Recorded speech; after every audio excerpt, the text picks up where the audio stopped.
Muy buenos días, hermanos. Para mí nuevamente es un gozo saludarles y espero que todos se encuentran bien. Yo quiero compartir con ustedes un mensaje que yo voy a llamar los beneficios del sufrimiento. Parece un título contradiciente porque como contradice una cosa con otra. Beneficio generalmente no lo asociamos con sufrimiento.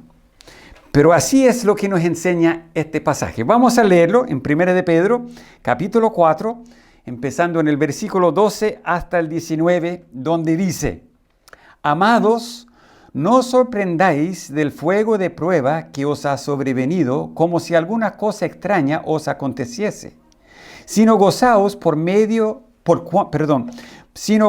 por cuantos sois participantes de los padecimientos de Cristo, para que también en la revelación de su gloria os gocéis con gran alegría. Si sois vituperados por el nombre de Cristo, sois bienaventurados, porque el glorioso Espíritu de Dios reposa sobre vosotros. Ciertamente, de parte de ellos, Él es blasfemado, pero por vosotros es glorificado. Así que ninguno de vosotros padezca como homicida, o ladrón, o malhechor, o por entremeterse en lo ajeno. Pero si alguno padece como cristiano, no se avergüence, sino glorifique a Dios por ello. Porque es tiempo de que el juicio comience por la casa de Dios, y si primero comienza por nosotros, ¿cuál será el fin de aquellos que no obedecen al Evangelio de Dios? Y si el justo con dificultad se salva, ¿en dónde aparecerá el impío y el pecador? De modo que los que padecen según la voluntad de Dios encomienden sus almas al fiel Creador y hagan el bien. Oremos. Nuestro Padre Celestial, te damos gracias por tu palabra. Te damos gracias también por tu Espíritu Santo, porque Él es el que mora en nosotros. Él es el que nos enseña, que nos lleva a toda la verdad. Y pedimos en esta mañana que tu Espíritu Santo nos eleva a la verdad tuya, que podamos nosotros comprender con claridad el mensaje que tú tienes para nosotros. Y te pedimos que cada uno de nosotros, al escuchar tu palabra, podamos tener la valentía de ponerlo por práctica en nuestras vidas. Porque lo pedimos en el nombre de Cristo. Amén. Si nosotros volvamos al principio del capítulo 4, el apóstol nos llama a considerar el ejemplo de Cristo para armarnos del mismo pensamiento, de la misma manera que Cristo padeció por nosotros, dice, para quitar el pecado, y el que padece termina con el pecado. Después de eso, lo que nos enseñó la semana pasada nuestro hermano Eloy acerca de los dones espirituales que nosotros debemos practicar. Debemos usarlo para el bien de la iglesia. Es decir, que nosotros echamos nuestros pecados en Cristo, entramos en la iglesia, empezamos a trabajar usando el don que Él nos ha dado, y de ahí que viene. Bueno, parece que algún sufrimiento. Porque después de que termine eso, empieza el versículo 12 y dice: Amados, no os sorprendáis. ¿Ya? Viene el sufrimiento. No debe sorprendernos eso del sufrimiento, porque el apóstol Pablo, cuando él escribió a Timoteo, él dijo en 2 Timoteo capítulo 3, versículo 12, y también todos los que quieren vivir piadosamente en Cristo Jesús padecerán persecución. Vamos a padecer, vamos a sufrir. Es el hecho de vivir en Cristo. Si uno está muy tranquilo en la iglesia, no hace nada, quizá un poquito chisme aquí, ya un mal palabra allá, critica sin propósito, parece que no va a tener ningún problema. Porque no está haciendo la obra de Dios, por lo tanto Satanás no se pone en contra. Pero si nosotros vamos a vivir una vida piadosa, si nosotros vamos a vivir en Cristo Jesús y vamos a usar nuestro don y vamos a echar adelante la obra de Cristo en la iglesia, el apóstol Pedro dice, no debemos sorprendernos de que vengan algunas tribulaciones, algunos problemas, algunas dificultades. En el libro de Malaquías habla de un afinamiento. Porque cuando uno lee las palabras aquí de sorprendernos del fuego de prueba, esa palabra fuego de prueba tiene la idea de afinar, o sea, purificar. Y en Malaquías justamente eso es lo que nosotros tenemos. El profeta en el capítulo 3, voy a leer versículos 2 y 3 para tener la idea y de ahí lo voy a explicar un poquito del proceso. Dice, ¿y quién podrá soportar el tiempo de su venida? ¿O quién podrá estar en pie cuando Él se manifieste? Porque Él es como fuego purificador y como jabón de lavadores. Y Él se sentará para afinar y limpiar la plata.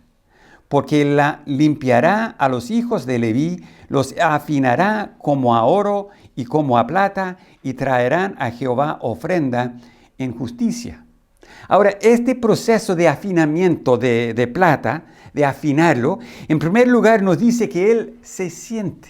Es decir, que habla de paciencia, no está en pie ahí trabajando, apurando, no, está sentado, está tranquilo, quiere tomar el tiempo, quiere hacer lo correcto. Y según lo que yo vi en una enseñanza que tenía hace tiempo atrás, el fuego tiene que ser justo.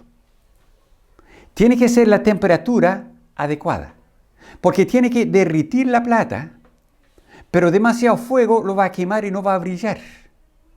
Por lo tanto, tiene que ser un fuego justo para derretir la plata, y al derretirse se suelta las impurezas que están atrapados adentro. Y estas impurezas vienen hacia arriba y se quedan en la superficie, lo cual es, con una pala lo va sacando. Y él sigue en este proceso hasta que el maestro puede ver reflejado su imagen en la plata, y de ahí sabe que está en su perfección. ¿Cómo se aplica eso a nosotros?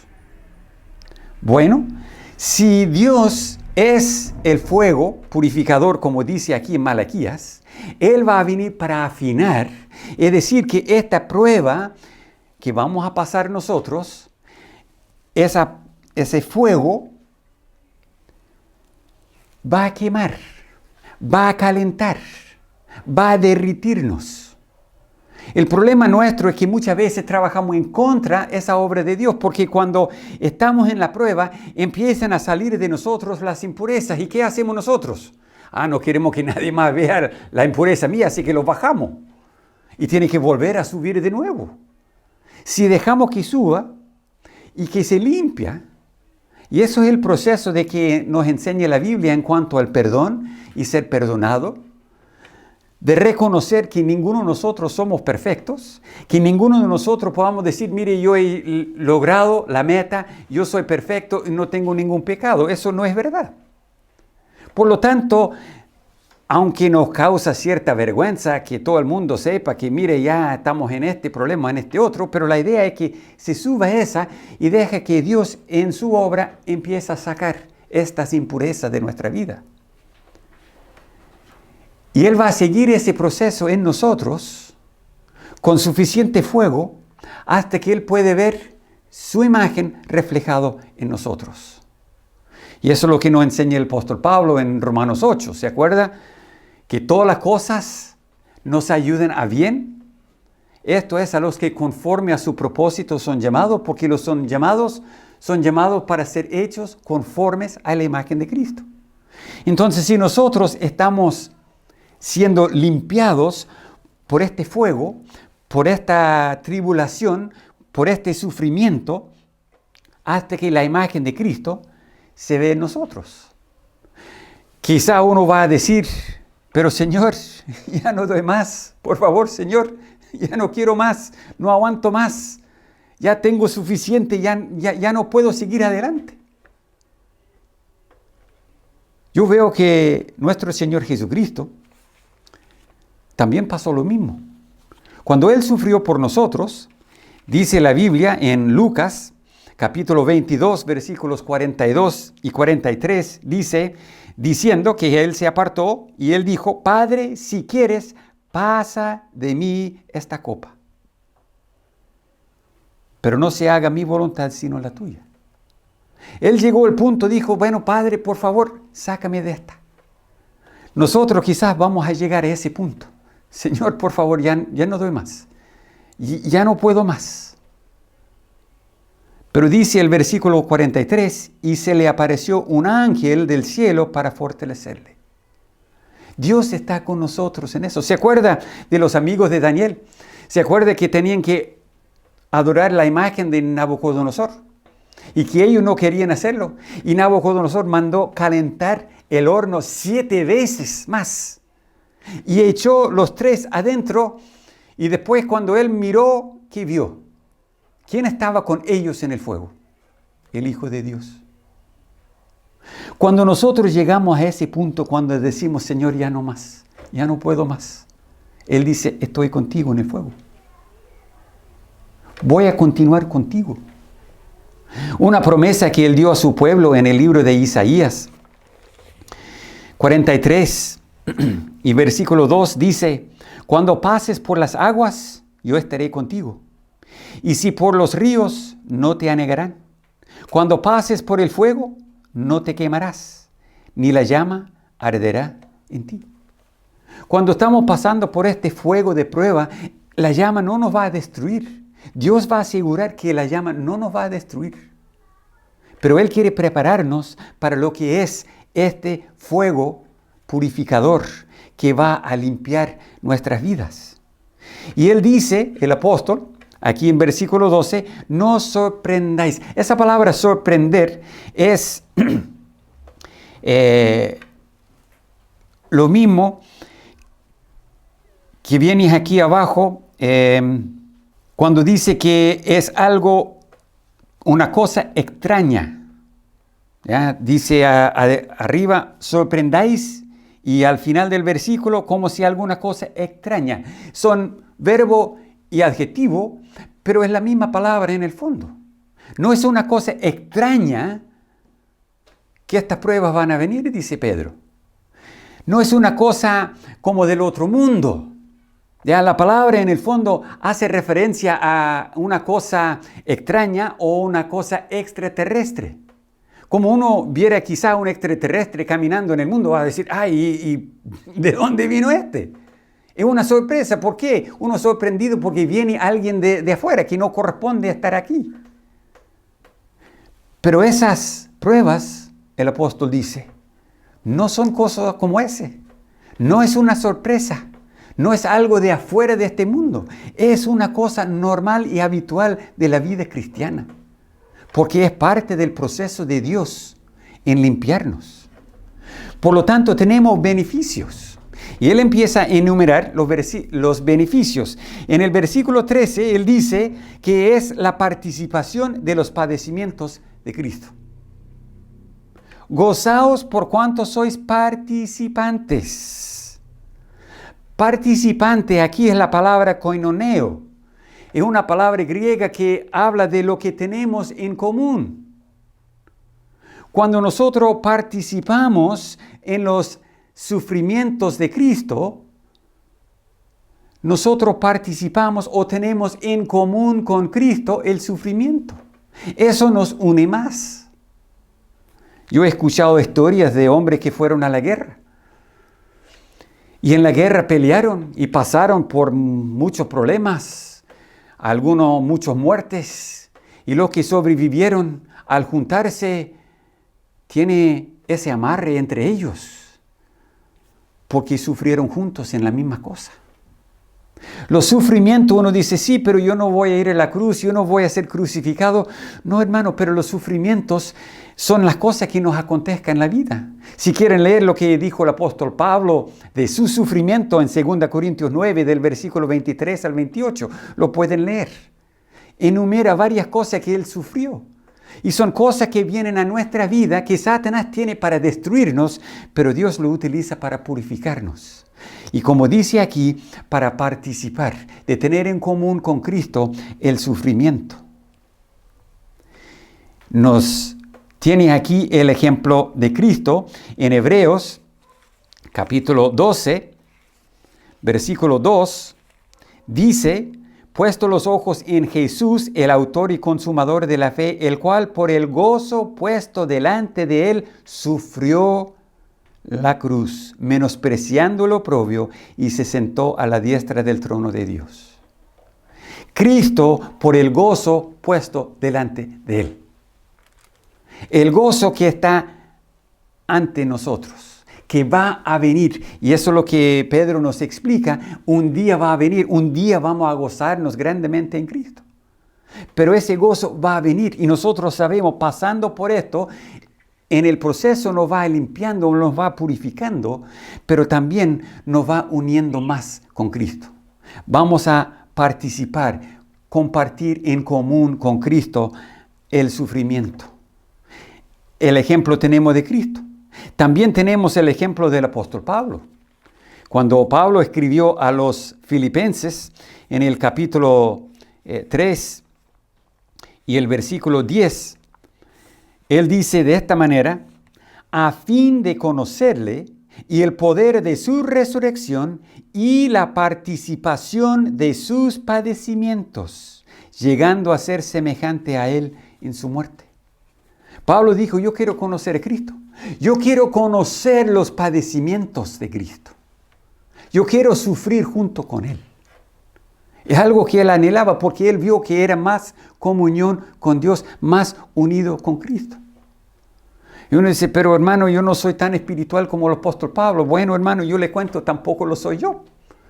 Cada vez que me venga alguna prueba, yo digo: Señor, por favor, libérame. ¿Ya? Hay veces que el Señor nos libera. Y hay veces, como él dice al apóstol Pablo, en 2 Corintios 12, bástate mi gracia. Así que, hermanos, esto no viene en vano. No viene porque sí nomás. Viene con un propósito de que seamos participantes de los padecimientos de Cristo. Pero las instrucciones que nos da, versículo 13, mírelo. ¿Cuáles son las instrucciones? Sino gozaos. Gócense. ¿Dónde más hemos escuchado eso? Bueno, por los que estaban con nosotros cuando estudiamos el libro de Santiago, nosotros vimos eso en el primer capítulo, versículo 2, 3 y 4. Dice: hermanos míos, tened por sumo gozo cuando os halléis en diversas pruebas, sabiendo que la prueba de vuestra fe produce paciencia, mas tenga la paciencia su obra completa, para que seáis perfectos y cabales, sin que os falte cosa alguna. Es el proceso de Dios en nuestra vida, y Él dice: tened por sumo gozo cuando os halléis en diversas pruebas. Y aquí Pedro dice: gozaos, gócense, hermanos, de la prueba. ¿Por qué puedo yo gozarme en esto? Porque va a producir algo en mí que de otra manera no va a venir. ¿Ustedes han nombrado alguna prueba, algún sufrimiento? ¿Esto es mi sumo gozo? Bueno, yo lo hice con un auto que tengo que es de mucho problema, ¿ya? Quizás más de chiste que de verdad, pero en el fondo son otras cosas que nos ayudan a cada uno de nosotros a entender qué va a venir. Yo no me gozo en el problema, pero yo puedo mirar a través del problema, mirando al otro lado del problema y ver lo que Dios va a haber obrado en mi vida, purificándome, haciéndome mejor, haciéndome más como Cristo y participando más con Él. ¿Y cuál es el resultado de tener gozo en medio de las pruebas? Dice aquí, para que también en la revelación de su gloria os gocéis con gran alegría. No vamos a gozarnos con alegría, vamos a gozarnos con gran alegría. Es grande. En aquel día vamos a poder mirar atrás y ver dónde hemos pasado y dónde nos unimos más y más con Cristo y donde Él nos ha purificado más y más en nuestras vidas y hemos participado con Él y participado en la purificación, la obra que Él quiere hacer en nosotros. Pero eso es una de las bendiciones, los beneficios que hay de los padecimientos. En segundo lugar, el versículo 14 al 16 dice, si sois vituperados por el nombre de Cristo, sois bienaventurados. Esa palabra lo aprendimos cuando estudiamos el Sermón del Monte, Mateo 5. Bienaventurados sois, ya, bienaventurado. Esos son alegres, felices. Nosotros somos alegres, somos felices. ¿Ya? Si somos vituperados por el nombre de Cristo, ¿por qué el glorioso Espíritu de Dios reposa sobre nosotros? A mí me interesó mucho esa palabra reposar. En el griego, esa palabra quiere decir dar descanso del trabajo, refrescar. El Espíritu de Dios en medio de los problemas y dificultades y sufrimiento que estamos pasando nosotros, entra en nuestra vida para darnos un descanso de ese trabajo, para darnos algo que refresca. Él quiere refrescarnos. Y uno dice, pero hermano, ¿cómo puede en medio de todo eso, cómo puede uno relajarse, cómo puede uno descansar del trabajo? Bueno, yo aprendí de un estudio que hice acerca del corazón. Yo he tenido algunos problemas al corazón, pero una cosa interesante del corazón es que entre cada latido descansa. Está descansado un 100% el músculo, es como relajado total. Y de ahí viene y arma de nuevo y bombea de nuevo. Y de ahí relaja. En uno de los estudios que me hicieron al corazón era un holter que yo tuve que poner aquí con las cuestiones pegados por 24 horas. Y en 24 horas, este corazón que tengo yo tuvo poco más de 106,000 latidos en 24 horas. Es decir, que en 24 horas este corazón tuvo un descanso, un relajo completo por 106,000 veces. En medio de todo eso. Uno quizás está trabajando y trabajando fuerte, el corazón está dándole como 140, 150 quizás por minuto y dándole, porque uno está corriendo fuerte entre cada uno de estos latidos, aunque sea por unos milésimas de segundo, ese corazón es un 100% relajado. Eso es lo que nos da el Espíritu Santo. Él nos refresca. Él nos da un descanso en medio de eso. En su presencia nosotros podemos descansar, relajarnos. Decir que este problema está obrando en mí, eso lo entiendo, yo lo acepto, Señor, que así sea. Yo me voy a gozar en esto, yo me voy a trabajar junto con el Espíritu Santo para que en medio de todos estos problemas yo puedo descansar, relajarme. Él dice, es cierto que de parte de ellos, es decir, que los que no creen en Cristo, el Espíritu Santo, Dios, es blasfemado.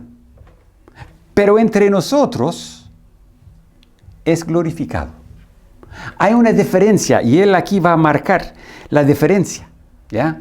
Y va a continuar marcando diferencias. Pero entre ellos, es decir, los que no creen en Cristo, ellos lo blasfeman. ¿Qué dicen ellos cuando tienen problemas? ¿Toman en vano el nombre de Dios? ¿Usan palabras para deshonrar a Dios? Es lo que hacen. Pero nosotros glorificamos a Dios.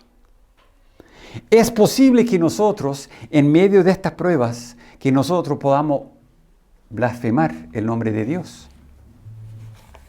Espero que no lo hagan.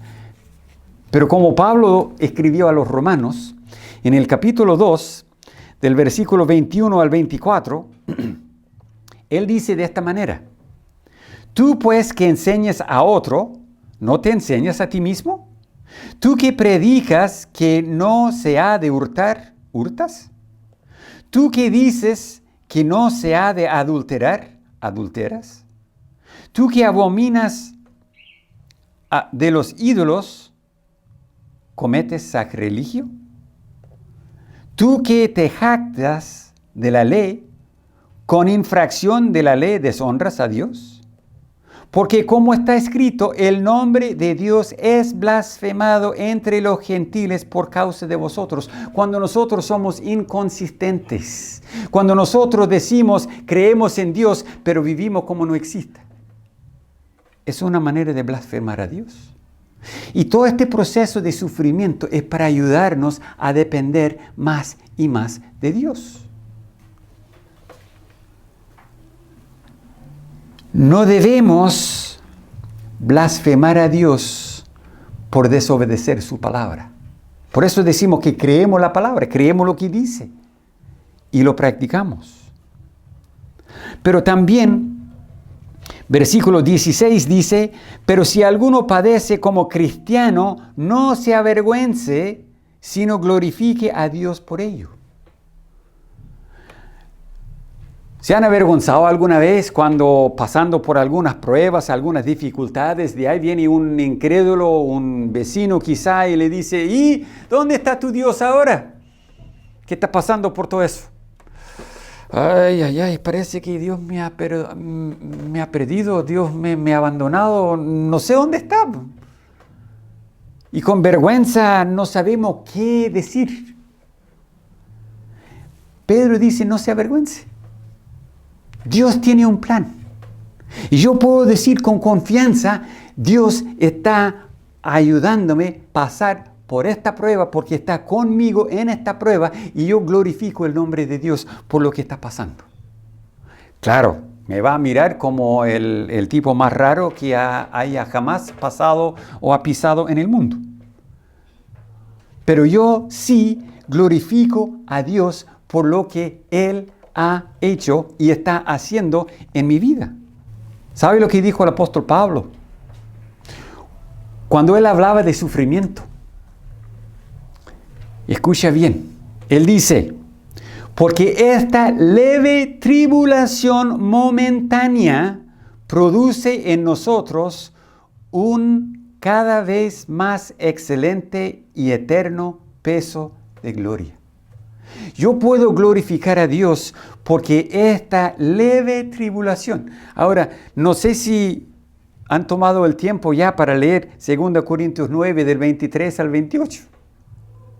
Pero azotado, naufragado, Pablo menciona una y otra vez y él dice: leve tribulación. ¿Leve?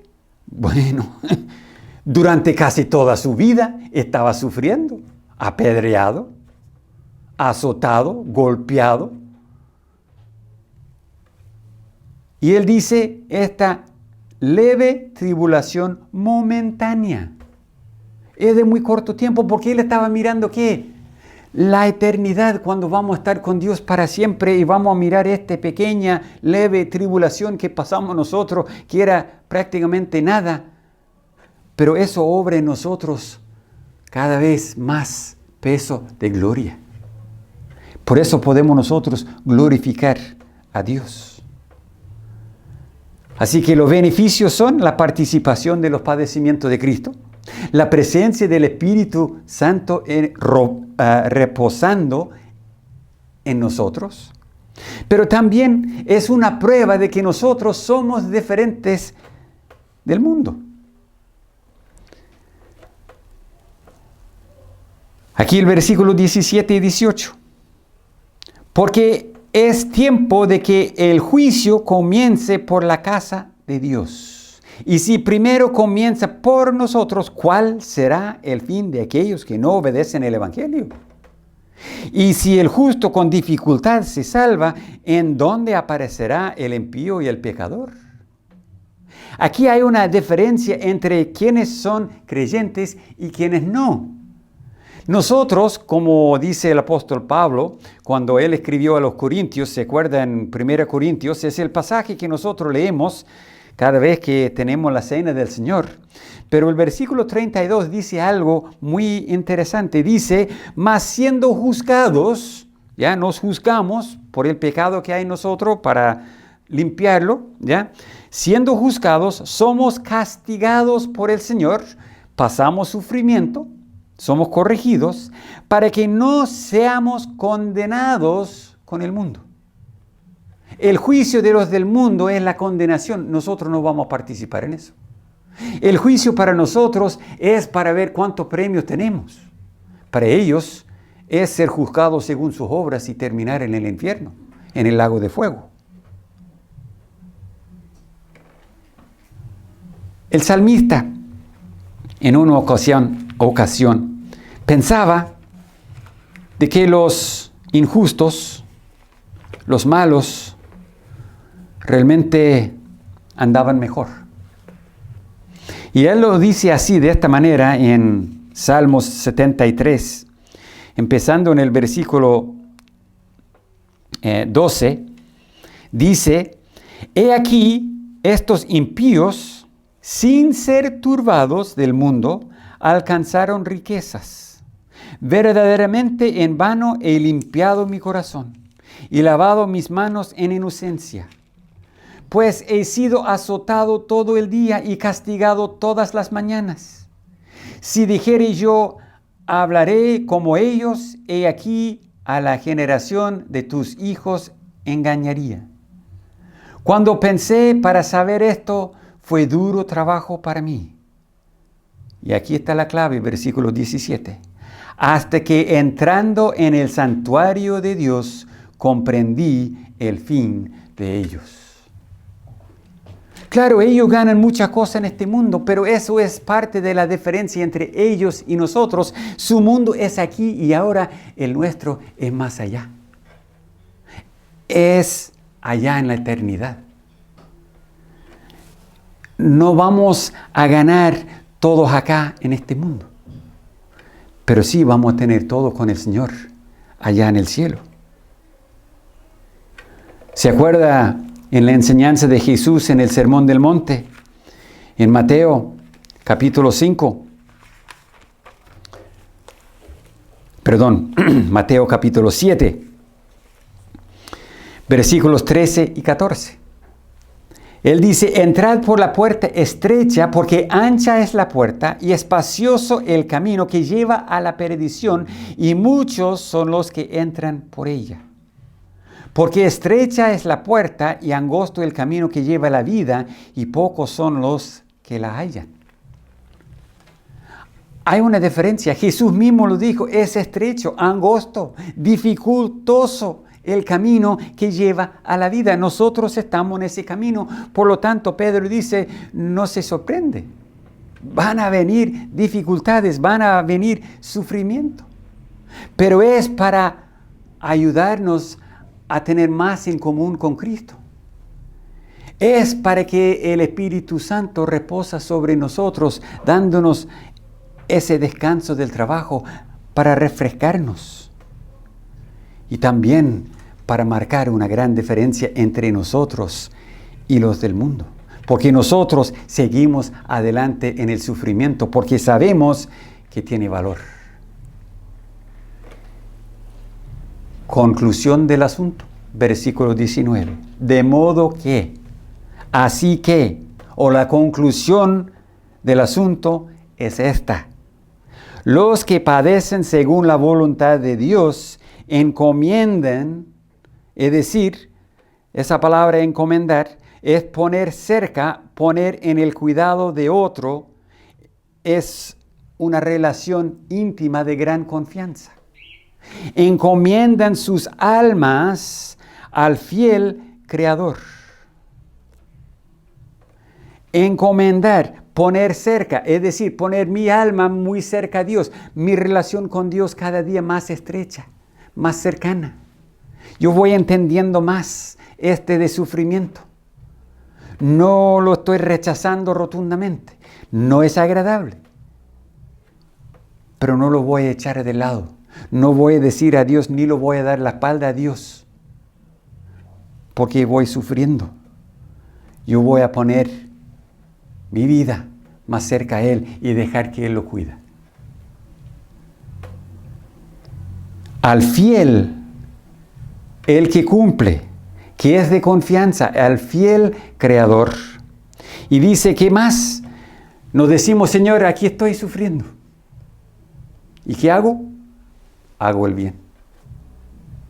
No voy a vengarme, no voy a pasar como otros en hacer las cosas malas. Yo voy a hacer el bien. Es lo que Él dice aquí. Y hagan el bien.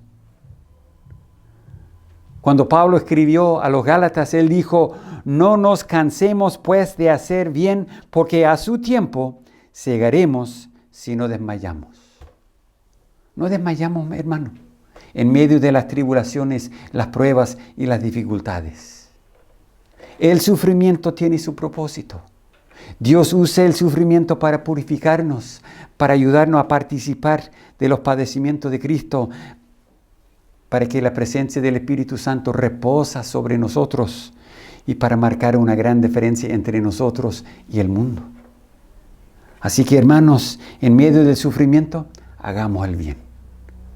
El autor de los Hebreos, si quieren leerlo, Hebreos 12, del 5 al 13, no lo voy a leer, pero habla de la disciplina del Señor, que no parece bien por el momento, pero después va a dar.